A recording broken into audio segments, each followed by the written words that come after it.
pessoal, boa noite. Sejam todos bem-vindos à live de hoje.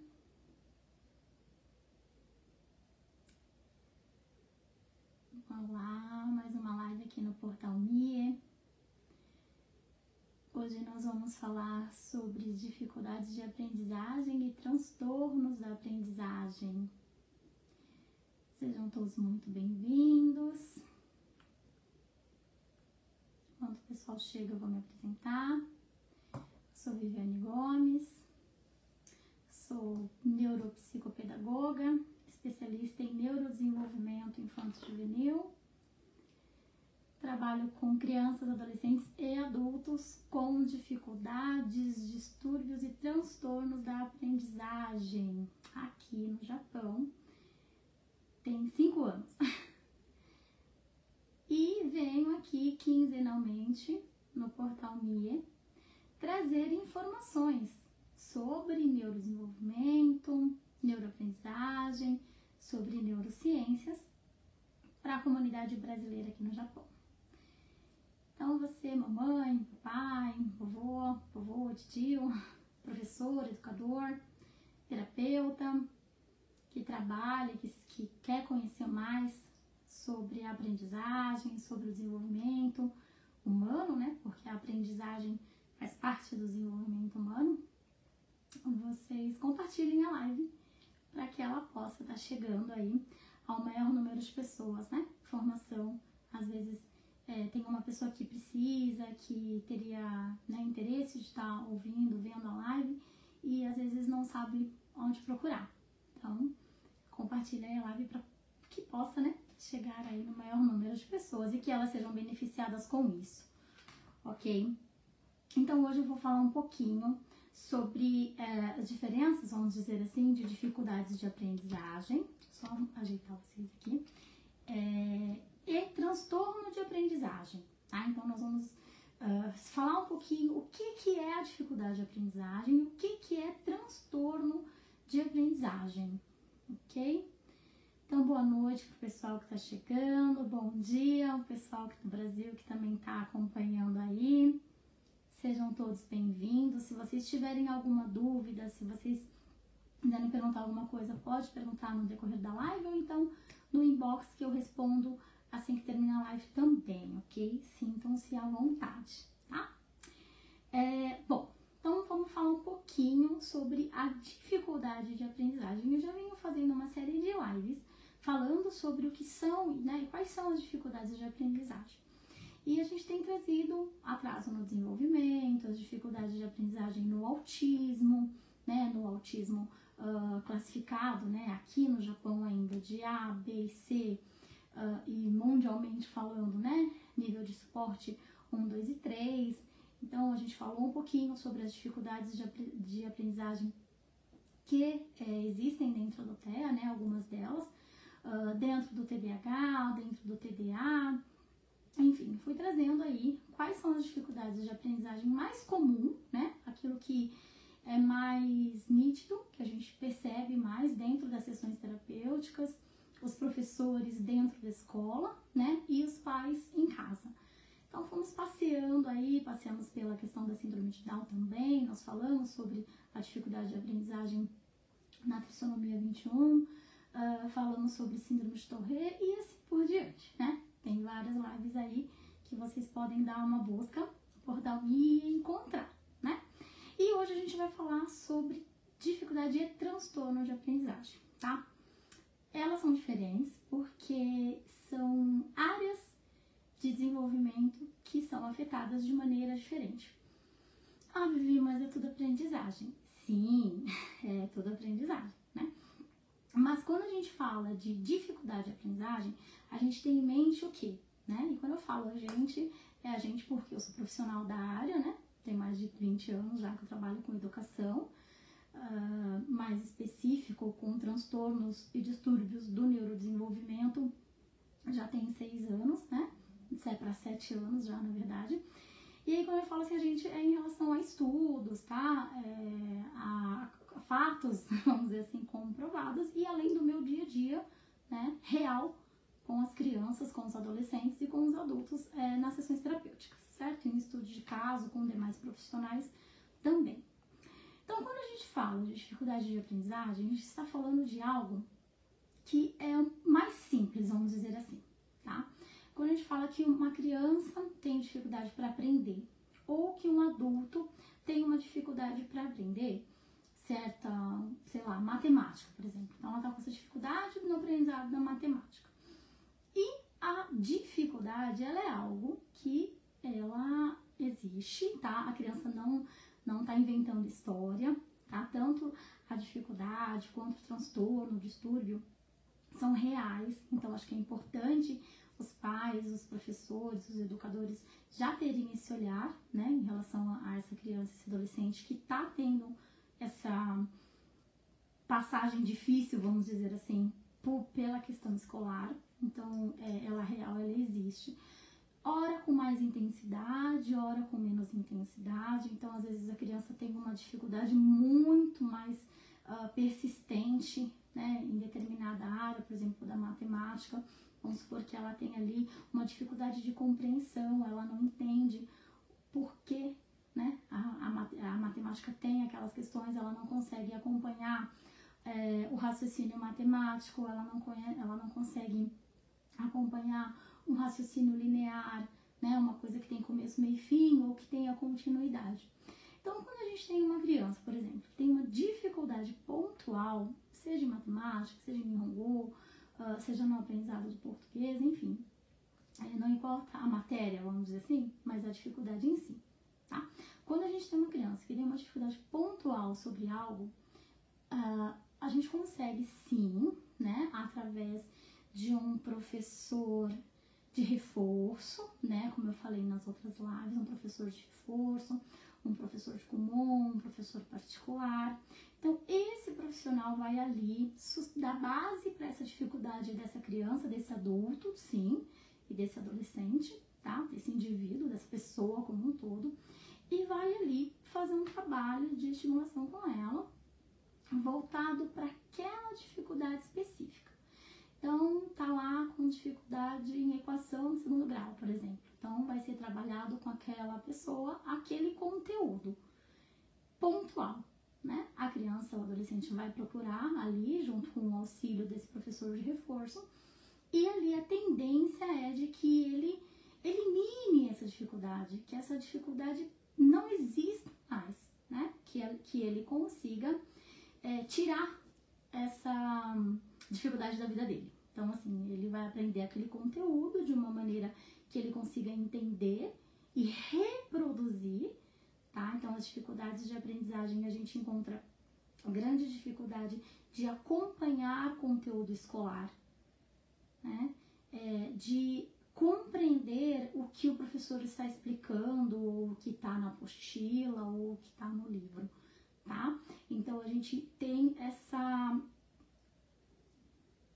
fica um pouco mais devagar, vamos dizer assim, para ele entender esse conteúdo que está sendo explicado. Então, às vezes o professor está lá na sala de aula, falando, explicando, dando sua aula, trazendo alguns exemplos, e mesmo assim essa criança não aprende, né?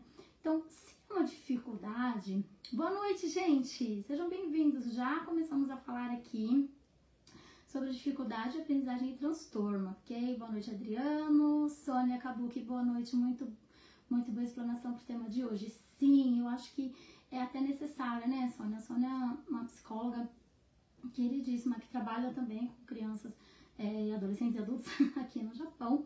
A gente tem aí trocado figurinha, vamos dizer assim, também sobre a questão do desenvolvimento da comunidade brasileira no Japão, né?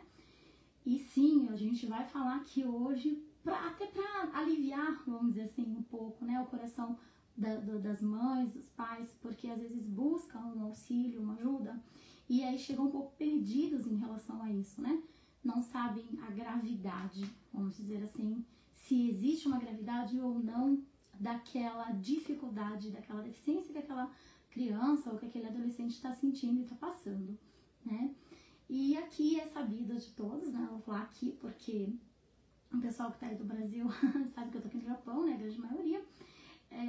Mas aqui que a gente tem essa dificuldade grande, e aí é uma dificuldade porque ela é pontual, né? Ela existe, se organizarem e arrumarem isso, a gente já não tem tanta dificuldade, que é com a questão de diagnóstico, né? Então, às vezes a criança tem algum transtorno de aprendizagem ou alguma dificuldade de aprendizagem que é um pouco mais específica, mas ela não consegue ser diagnosticada, né? Por exemplo, hiperlexia, desortografia, descalculia, dislalia, tem alguns transtornos, né? Transtorno global generalizado, transtorno de ansiedade, enfim, tem vários tipos de transtornos, né? A própria depressão infantil, né? Vários transtornos mentais, onde a neurologia, a psiquiatria, a psicanálise, a psicologia passeiam aí por essas áreas do transtornos do neurodesenvolvimento, e aí busca-se um diagnóstico mais certo, mais correto, né? Infelizmente aqui fica um pouco meio barabará, né? Meio confuso. As formas, né, de aplicação dos testes, a maneira como a pessoa é avaliada, então tudo isso, a questão do Nihongo, né, do japonês, a língua japonesa, tem tradutor, não tem tradutor, vai fazer sozinha, essa criança ficou quanto tempo nesse processo de avaliação? 1 hora e meia, 2 horas, né? E isso a gente sabe que esse estresse, inclusive no momento da aplicação desses testes, interferem sim, né? A gente acaba não tendo um resultado limpo, clean, né? Assim, um resultado sem interferências, né? Porque a criança ficou às vezes 1 hora e meia, 2 horas para fazer um teste, às vezes ela já dormiu, ela já acordou, às vezes ela não está entendendo e realmente acontece o que a pessoa está aplicando o teste para ela, às vezes um entra com a mãe, outro entra com o pai, outro entra com o tradutor, outro não entra, então assim, fica bem confuso a maneira que é aplicado, né? E aí o resultado fica mais difícil de ser mais preciso, mais correto, né? A Adriana está perguntando se é possível para os pais perceberem que a dificuldade pode não ser só uma dificuldade, mas sim um transtorno. É difícil, é mais difícil para os pais perceberem, tá? Porque para um profissional da área, né, que trabalha com isso, que se especializou para isso, né, que fez lá a sua faculdade de graduação, fez a sua pós-graduação, trabalha na área, faz análise de casos, né, com outros profissionais, trabalha com atendimento multidisciplinar, enfim. Se esse profissional já tem uma certa dificuldade de conseguir diferenciar uma coisa da outra, é um pouco mais difícil para os pais perceberem, tá? Por isso que eles chegam com muitas dúvidas, né? De não saber se é só uma dificuldade momentânea, porque a dificuldade de aprendizagem, gente, ela é temporária, tá? Ela vai existir, a gente vai trabalhar essa dificuldade e ela vai embora. Então, quando chegam para mim, por exemplo, crianças com dificuldade ortográfica ou com dificuldade de atenção, dificuldade de concentração, criança com dificuldade de parar e manter-se focado, por exemplo, tá? São crianças que iniciam um processo terapêutico, elas ficam ali um período de 6 meses, 9 meses, 1 ano, não, dependendo de qual é essa dificuldade dessa criança e como ela vai evoluindo durante as sessões, e aí aquilo termina, né? Então ela vai vir com uma queixa, né, que a gente chama uma dificuldade. Ela não para, ela não senta, ela não olha no olho, ela tem dificuldade de concentração, e aí a gente faz a investigação, né, sobre o desenvolvimento dessa criança, desde o período gestacional até o dia atual, e ali a gente vai vendo onde que estão as maiores dificuldades, né, e onde elas estão sendo apresentadas.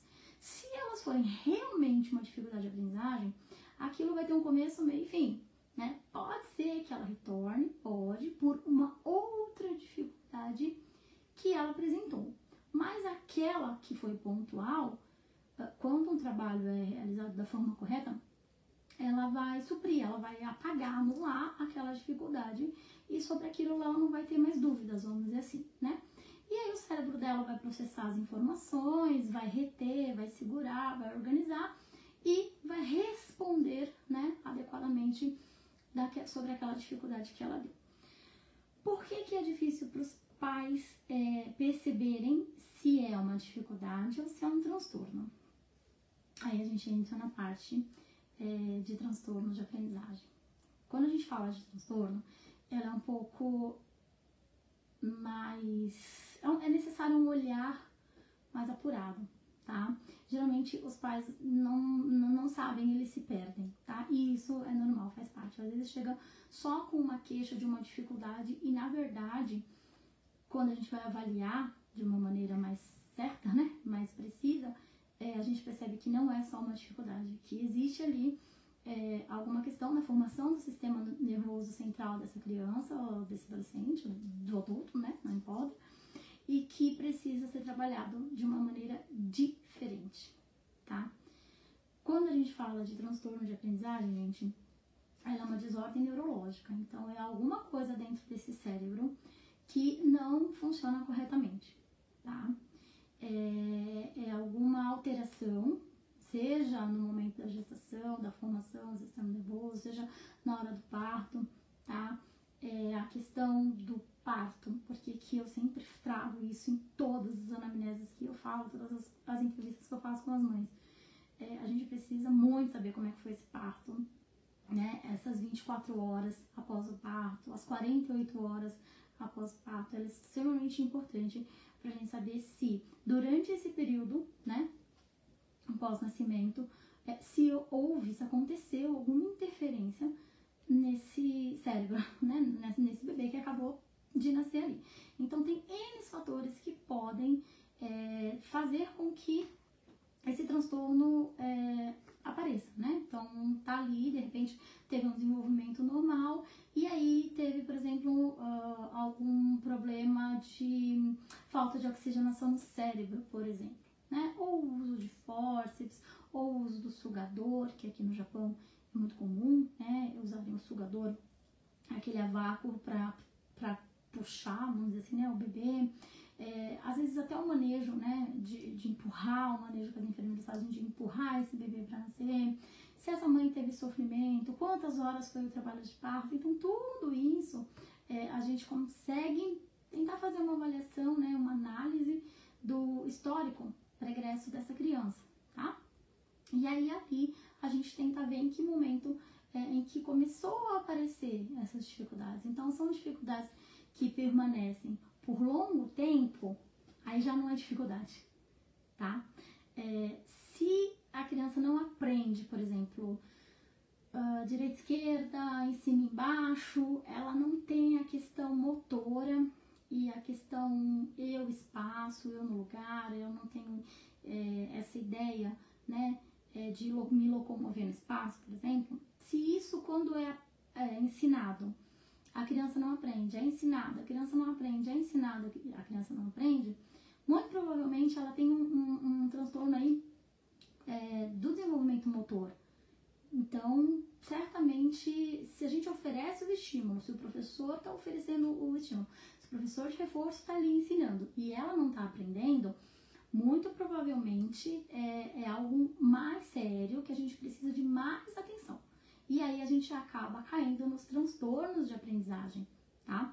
O TDAH é um transtorno de aprendizagem, o TOC é um transtorno de aprendizagem, o TEA, né? Então, a grande maioria dos T's são tudo transtornos, tá? São transtornos do neurodesenvolvimento. E aí eles exigem uma atenção mais especial, tá? A pessoa com TDAH, com TOC, com o TEA, né, ela precisa de um acompanhamento mais específico, porque diferente da dificuldade de aprendizagem, eles não conseguem lidar sozinho com a situação, vamos dizer assim, tá? Dentro da dificuldade você tá ali, você treina, você dá exercício, a criança memoriza, a criança responde, ela treina na escrita, ela treina na fala, ela treina na escuta, enfim, a gente vai treinando essas habilidades para essa criança se desenvolver e diminuir ou extinguir mesmo, a acabar, né, com essas dificuldades de aprendizagem dela. Quando isso, mesmo ofertado pelos professores de reforço, pelo Juco, pelo, bom, sei lá, o espaço que ela está frequentando, ela está tendo esse apoio escolar e mesmo assim isso não está fluindo, é importante que faça uma avaliação, uma análise mais precisa, né? Vamos ver se essa dificuldade mesmo, se ela não é um transtorno, um distúrbio do neurodesenvolvimento, né? Que podem ser de aprendizagem, que podem ser de comportamento. Então, entre eles aí existem vários, né? Como eu já falei, a gente tem hiperlexia, TOC, TDAH, descalculia, a própria epilepsia, tá, gente? Eu sempre pergunto se as crianças, se alguma delas já entrou em processo, né, de epilético, se ela já teve convulsão, então, enfim, eu faço uma avaliação muito forte, que na verdade é o que tem que ser feito, né, em relação a toda essa área, de todo esse histórico pregresso da criança, né, ou do adolescente, pra gente saber como que ela se desenvolveu até então. Então, toda essa parte aí de distúrbio de aprendizagem e comportamento, eles requerem uma atenção muito maior, porque a criança, ela não vai conseguir fazer sozinha, vamos dizer mais ou menos isso. Ela não consegue dar conta dessa aprendizagem de uma maneira só, né? Ah, mas eu vou levar um reforço porque eu acho que é a questão do aprendizado no Nihongo, português. Gente, a gente tem que dar uma parada com isso também, por favor, pais e mães. Porque, assim, a criança tem que dar uma resposta. E quando a gente, né, tem a taxa de pergunta, a taxa de resposta. Quando a gente faz essa troca com a criança, ela tem que responder. Tem que existir um pensamento formal ali. E aí não importa se ela vai me responder em japonês ou se ela vai me responder em Nihongo. Eu, durante o processo de terapia, eu tenho muito dessas questões de eu falar, por exemplo, pergunto uma coisa em português e a criança me dá a devolutiva, ela me responde em japonês. Se a construção daquele pensamento estiver certa e a resposta que ela me der for aquilo que eu preciso, e mesmo sendo em japonês, eu considero como certo porque houve um planejamento, uma organização, uma execução de ideias, aquele cérebro funcionou, a parte do sistema do córtex frontal dela está em funcionamento, ela está conseguindo se organizar, vamos dizer assim, né?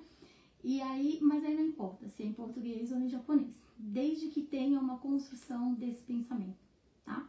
E aí depois a gente tenta ver como é que faz aí, se é o português, se é o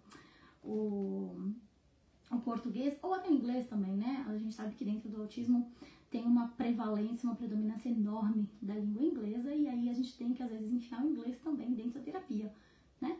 Porque se a gente tem que chegar nessa criança, nesse cérebro, tem que chegar de algum jeito. E às vezes vai ter que ser no inglês mesmo. Letícia Ayumi, ela tá falando que a filha dela teve convulsão. Então, o caso de febre, né? Eu sempre pergunto nas anamneses como eram os episódios de febre na primeira infância, como que a família reagia, se medicava, se não medicava, se dava banho, se ia pro hospital, enfim.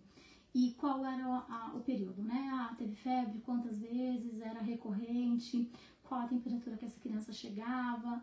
Para a gente chegar na criança convulsionar, geralmente ela vem numa febre muito forte, né? Ou então é um prego, né? A gente vê aí a questão da epilepsia também, que começa com as pequenas convulsões e aí depois quando a gente vê, a criança já está em processo de, né, já está ali na epilepsia, mas assim, existe medicação também, por caso, tá, pra gente conseguir regular o cérebro, esse cérebro, né, dessa criança, dessa pessoa, para que as convulsões diminuam, porque não posso explicar, é um desarranjo neuronal muito forte, né, quando a criança convulsiona, e os quadros de epilepsia são como se fossem, né, choques assim dentro desse cérebro, então machuca, né, entre aspas, assim, bastante o cérebro dessa pessoa, que independe de idade, né, e ele geralmente deixa algumas dificuldades, né, às vezes algumas sequelas, então o uso da medicação para caso de os anticonvulsionantes, né, para não ter convulsão, então tem que tomar, dependendo de como que essas convulsões, com que frequência que dá, né? O processo terapêutico nesses casos é indicado porque geralmente vem de um período onde a criança às vezes, né, não tá muito bem e aí às vezes acontece. Ou não, ou realmente convulsiona, a gente fala, ai, do nada. Nem sempre é do nada porque a gente nunca sabe direito o que está acontecendo dentro do nosso cérebro, né? Como é que essas ondas, como que essas informações, né? Como é que esses neurônios estão lidando ali com tudo aquilo que tem lá dentro do cérebro. E aí, então, a gente precisa tomar muito cuidado e muita atenção também, tá? Tem crianças que têm crises convulsivas e que isso, Letícia, não altera em nada no desenvolvimento da criança, tá? Por quê? É como se o cérebro dela se desregulasse e voltasse ali do jeito que precisa voltar, tá? Então, pode ser que fique tudo tranquilo, ela só tem a convulsão, ela, né, vai passar, ela vai ser medicada e aquilo não traz grandes prejuízos, tá? Mas tudo que envolve o cérebro é sempre bom a gente ficar um pouco mais atento, ok? A gente nunca sabe o amanhã, como que vai reagir, como é que o cérebro vai reagir mais pra frente, tá? Bom, quando a gente fala de transtorno de aprendizagem, então a gente tem esses que a gente conhece, que são muito conhecidos, existem vários outros, tá? Tanto na parte comportamental também, então esquizofrenia, a depressão infantil, também fazem e contribuem para que esses transtornos, né, acabam trazendo sim um atraso do desenvolvimento, um atraso de aprendizagem. Então, assim, existem áreas do nosso cérebro que são responsáveis, óbvio, por tudo que a gente faz, por tudo que a gente fala e também pelo aquilo que a gente não faz, tá? Então, os apagões, as nossas faltas de memória, a nossa dificuldade de foco, a nossa dificuldade de manter link. Então, eu tô aqui fazendo uma coisa, mantendo um link com uma outra coisa, trazer aquilo de volta. Então, o não fazer, o não acontecer, também o nosso cérebro tá ali como responsável. Quando a gente entra na área do transtorno ou distúrbio, né? O distúrbio, ele também tá ali, também é neuronal, tá?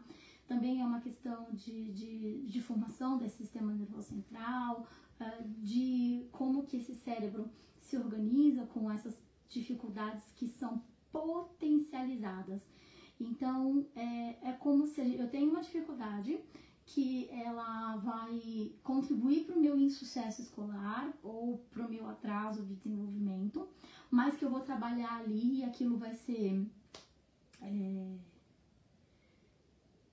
como eu posso explicar? Aquilo vai ser resolvido, mais ou menos, né? E o transtorno, né? Transtorno de aprendizagem, que são essas questões muito mais específicas e que são potencializadas. É como se a dificuldade ali fosse para academia, se bombasse e virasse algo assim enorme. Aí é o transtorno de aprendizagem, tá? E o transtorno de aprendizagem, o que eu faço, Vivi? Foi diagnosticado, teve... eu tinha dúvida, agora eu tenho certeza. É de ordem neurológica, tá? É essa alteração mesmo, ela é permanente. Vivi, não vai ter cura? Então, nosso cérebro é uma coisa linda. Eu sempre falo, não vai ter cura para autismo, por exemplo. Isso sempre chegam, as mães que chegam com o diagnóstico de TEA e trazem as crianças autistas para serem desenvolvidas dentro da neuropsicopedagogia cognitiva, né, onde a gente trabalha em muitas questões, em muitas áreas do desenvolvimento num todo dessa criança autista. E aí fala assim, não sei se vai ter cura, não sei se não vai ter, enfim. A gente nunca sabe, né? Eu falo que quando a gente lida com neurociência, quando a gente lida com neurodesenvolvimento, o nosso cérebro é realmente uma caixinha de surpresa. Então, eu como profissional da área, não digo que nunca. Eu acho que, dependendo de como, né, os neurocientistas, os especialistas, né, os estudiosos de laboratório, sim, né, como que o que eles vão encontrar ali, né, nas organoides, nas baias de mielina, né, enfim, nesse monte de nome aí que tem, né, dentro da formação do nosso cérebro, se eles vão encontrar ali a chave de repente, ou o que causa, ou por que veio, por que uns tem TDAH, por que os outros têm TOD, por que tem TEA, né? Então eles estão ali fazendo essa vasculhada aí dentro do cérebro para tentar identificar e dali arrumar de repente uma solução, né, que seja mais plausível, que seja mais possível para aquele tipo de transtorno. Por enquanto, o que a gente faz? A gente trabalha pelas sessões terapêuticas, né? Então, os médicos, os psiquiatras fazem a avaliação, né? E os terapeutas fazem um trabalho de psicoterapia. Então, eles ajudam mesmo, né? Porque aí dentro do transtorno, gente, não tem jeito. Tem que ser com um processo terapêutico, tem que ser com fono, se preciso, com físio, né? O fisioterapeuta, a fonoaudióloga, a terapeuta ocupacional, o psicopedagogo, enfim. Quando a gente lida, né, com distúrbio de aprendizagem e comportamento, um psicólogo, a gente precisa de profissionais específicos para estar auxiliando, tá? Porque fica um pouco mais difícil de saber lidar com a situação, né, ou com aquilo que precisa ser trabalhado. Então, como eu falei, é algo permanente. Então, assim, vai precisar de suporte para sempre? Depende muito, né? Depende muito dessa criança, desse adolescente, desse adulto, se ele é funcional, se ele ainda não é funcional, se ele consegue fazer as coisas por si só, como é que tá a autonomia, né, dessa pessoa, dessa criança, desse adolescente, consegue fazer as coisas sozinho, não, demanda uma atenção maior. Se ela tá sozinha, ela consegue se organizar durante o dia, ela segue uma rotina, então tem tantas questões, né, avaliativas do desenvolvimento que por vezes eles não dão conta sozinho. Então aí nesse caso de transtorno e distúrbio é sempre indicado que essa criança passe pelo neurologista, passe por um médico, por um psiquiatra. Gente, tudo que envolve cérebro a gente precisa de um auxílio médico, tá? De orientação de profissional médico. Os terapeutas são ótimos, maravilhosos, mas eles trabalham já, vamos dizer assim, na causa, né? Aconteceu, tá aqui, então a gente vai aí trabalhando mais específico em cada uma dessas áreas, tá? Mas quem acompanha, quem faz aí todo o processo mesmo é o médico, é o neurologista, é o neuropsiquiatra, ok? A Letícia está falando que tem autismo, provavelmente autismo de alta funcionalidade, porque também existe, né? Existem alguns transtornos que tem gente que fala assim, nossa, eu tenho o déficit de atenção, mas isso me faz bem porque eu consigo focar em várias coisas ao mesmo tempo. Claro que às vezes eu não olho uma coisa, eu não vejo outra, mas eu consigo estar ali, né, com a antena ligada o tempo todo. Ou então essa hiperatividade faz com que eu seja super bom em algo. Então, de repente, num judô, numa natação, num game, né, justamente por essa capacidade mental ser tão grande dentro daquela deficiência, deficiência, vamos dizer, ela é tão acima que ela faz daquilo o seu canal de potencial, tá? Então, sim, né, pode acontecer de pessoas que têm um transtorno de comportamento ou de aprendizagem, mas que ali ela desenvolve, ela trabalha, ela potencializa aquilo pro bem, para algo que é positivo, tá? Mas isso também não quer dizer que ela não vai precisar de ajuda de alguma, né, auxílio de alguma outra pessoa. Aqui a gente tem no Japão a Amanda, né, do universo de Amanda, que é uma autista que faz belos quadros, ela pinta muito bem, mas ela tem aí também todas as questões que envolvem o espectro, né? Mas foi utiliza-se muito bem o potencial dela, né? Ela consegue se comunicar, ela consegue melhor se expressar através da arte dela. Então, é possível a gente ter, sim, mesmo com um distúrbio de aprendizagem, um transtorno de aprendizagem, a gente ter referências positivas, sim, de sucesso, de aprendizagem, de desenvolvimento, tá? Eu falo sempre que quando os pais pegam um diagnóstico, ele não é uma sentença, né? Ele, principalmente para mim, que sou terapeuta, eu vejo como um caminho, né? Quando chega uma criança ou um adolescente já com um diagnóstico, a única coisa que facilita, vamos dizer assim, é que dá uma cortada de caminho. Eu já sei o que usar, as técnicas que eu vou usar, os treinos que eu vou oferecer, os testes que eu vou aplicar, né? Eu só direciono melhor, né, esse meu atendimento mais específico quando ela tem um diagnóstico.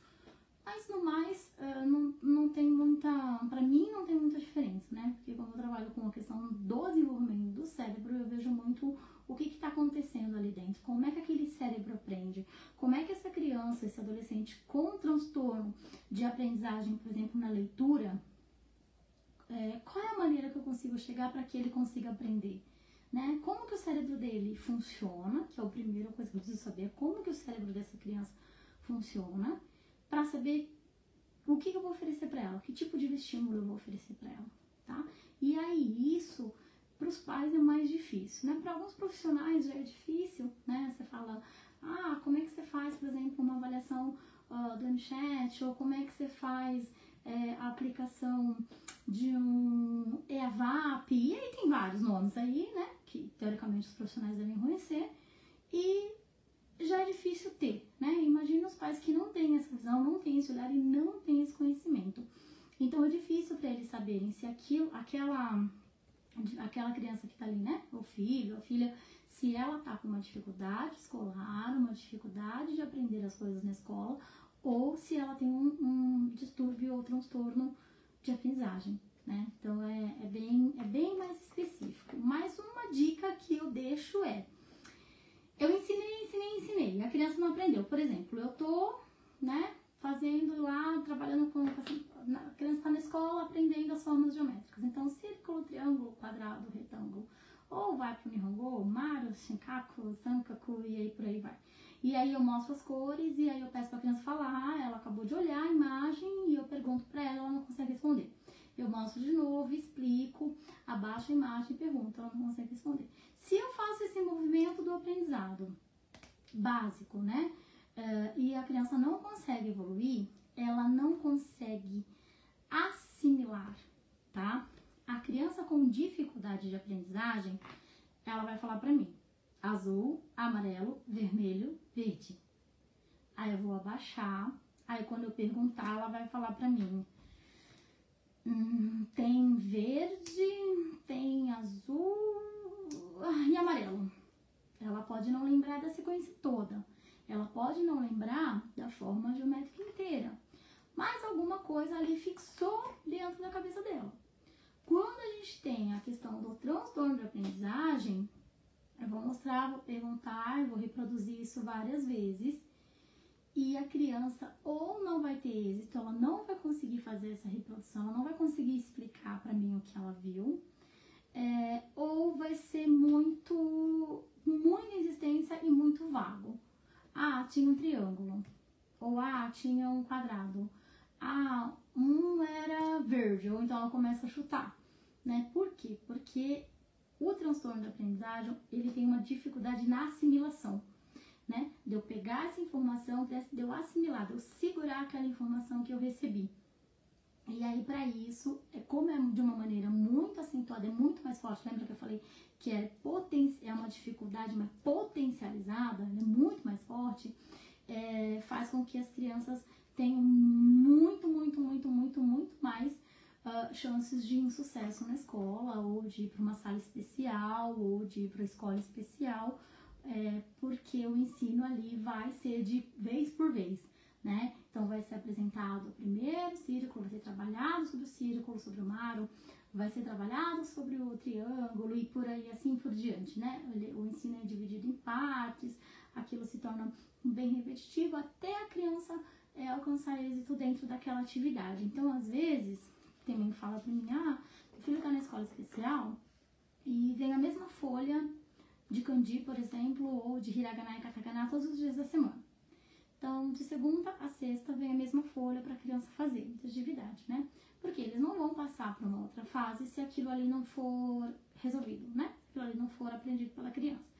Só que dentro do transtorno da aprendizagem existe uma dificuldade maior. Então, de repente, só a cópia daquele kanji ou daquele hiragana e daquele katakana não vai ser suficiente, tá? Ela pode copiar aquilo 1000 vezes que ela não vai conseguir assimilar, ela não vai fixar e ela não vai reproduzir, né?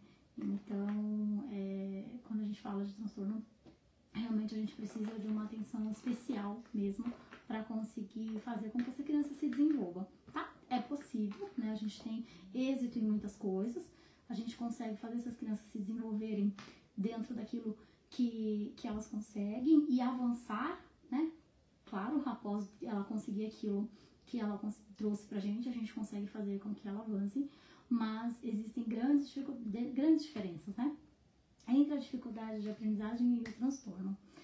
A Letícia tá falando que gostaria de fazer novas amizades. Sim, Letícia, essa questão do relacionamento social, né? Ela também é uma grande barreira, né? Que ela contribui muito, Letícia, pro atraso do desenvolvimento, porque existem questões, existem coisas que elas só acontecem na troca com o outro, tá? Então, a partir do momento que eu estou num convívio social, que eu tenho amigos, ou que eu tenho campos, né, de vivência, seja escola, seja o trabalho, seja um curso, ou uma reunião religiosa, ou uma reunião de amigos, né? Quando eu tenho esses nichos, eu consigo ter essa troca. E existem aprendizados que eles só ocorrem quando eu tenho o próximo, né? Quando eu tenho o outro ali para fazer essa troca comigo. Então, isso também é uma coisa que acaba ajudando a dificultar, né, o processo de aprendizagem de algumas pessoas, tá? Então, fica aí a dica, pessoal. Letícia, se você quiser conversar também, estou aqui, você pode me procurar no meu inbox, ok? Gente, eu agradeço a participação de todos. Quero dizer a vocês que a gente vai continuar com o tema de dificuldade de aprendizagem. A gente está fazendo essa série de lives aqui no Portal Me, falando justamente sobre dificuldade de aprendizagem em todos os sentidos, nessa questão do desenvolvimento humano. E eu aguardo vocês na próxima quinzena. Muito obrigada pela participação de vocês e até a próxima quinzena. Obrigada, Portal Me. Quero agradecer ao Júnior, ao pessoal do portal, pelo espaço, pela oportunidade. Deixa eu falar para vocês que vocês me encontram nas redes sociais, @neurokidsbr, tá? Porque tá com o Brasil, então @neurokidsbr vocês encontram.